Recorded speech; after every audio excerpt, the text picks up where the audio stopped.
Bonjour à toutes et à tous et bienvenue dans notre émission. Nous sommes vraiment au cœur d'un moment critique, un véritable thriller diplomatique. Et l'enjeu, c'est l'avenir de l'Ukraine. Bonjour Chloé.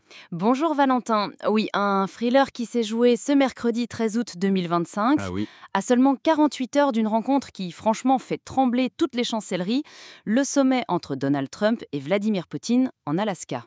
Et pour tenter de peser sur cette rencontre, les Européens et les Ukrainiens, ils ont organisé un véritable marathon de réunions virtuelles. C'est ça. On a d'un côté Emmanuel Macron depuis le fort de Brégançon, le chancelier allemand à Berlin, et de l'autre, le président Zelensky, qui a fait le déplacement, lui, dans la capitale allemande pour l'occasion. Absolument, et il faut vraiment comprendre le sentiment d'urgence qui anime tout le monde. Oui. Ce n'est pas juste de la diplomatie, là.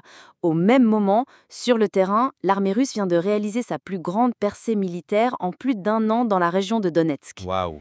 Des villages sont pris et l'Ukraine a dû ordonner l'évacuation de familles, d'enfants. La pression est maximale. Ce contexte militaire, ça donne un poids terrible à chaque mot prononcé. Totalement. Justement, quelles ont été les déclarations fortes de cette journée? On commence par le président Zelensky? Directement, Volodymyr Zelensky n'a pas mâché ses mots. Il a regardé ses partenaires, y compris Donald Trump, à travers l'écran, et il a lancé «J'ai dit à Trump que Poutine bluffe et qu'il ne veut pas la paix». Hmm. Il a martelé une idée simple mais fondamentale. Tout ce qui concerne l'Ukraine doit être discuté avec l'Ukraine. Ferme, il refuse d'être le menu d'un dîner entre Trump et Poutine. Côté européen, on sent une tentative de fixer des limites, Oui. des lignes rouges.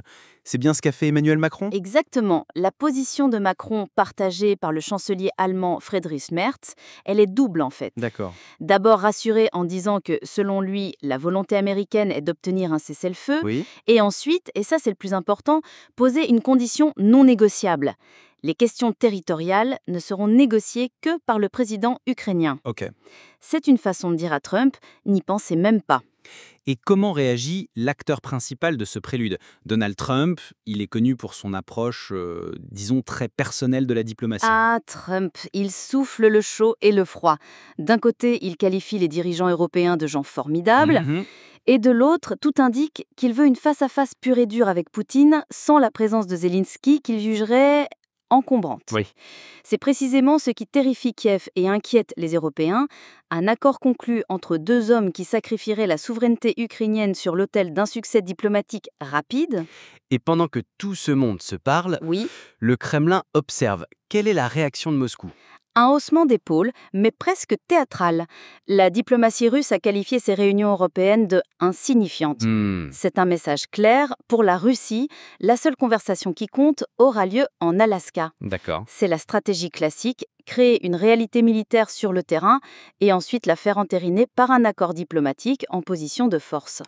Donc, on a un président ukrainien qui se bat pour ne pas être effacé de l'équation, C'est ça. des Européens qui tentent de poser des garde-fous et deux dirigeants, Trump et Poutine, qui s'apprêtent à jouer une partie dont ils sont les seuls à connaître les règles. C'est la définition même d'une diplomatie à haut risque. Oui.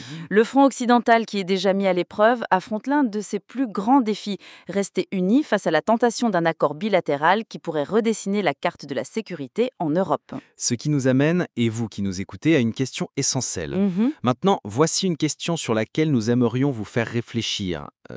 Dans ce monde où les décisions cruciales semblent de plus en plus revenir à des face-à-face entre grandes puissances, quelle place reste-t-il réellement pour le droit international et la souveraineté des nations plus petites?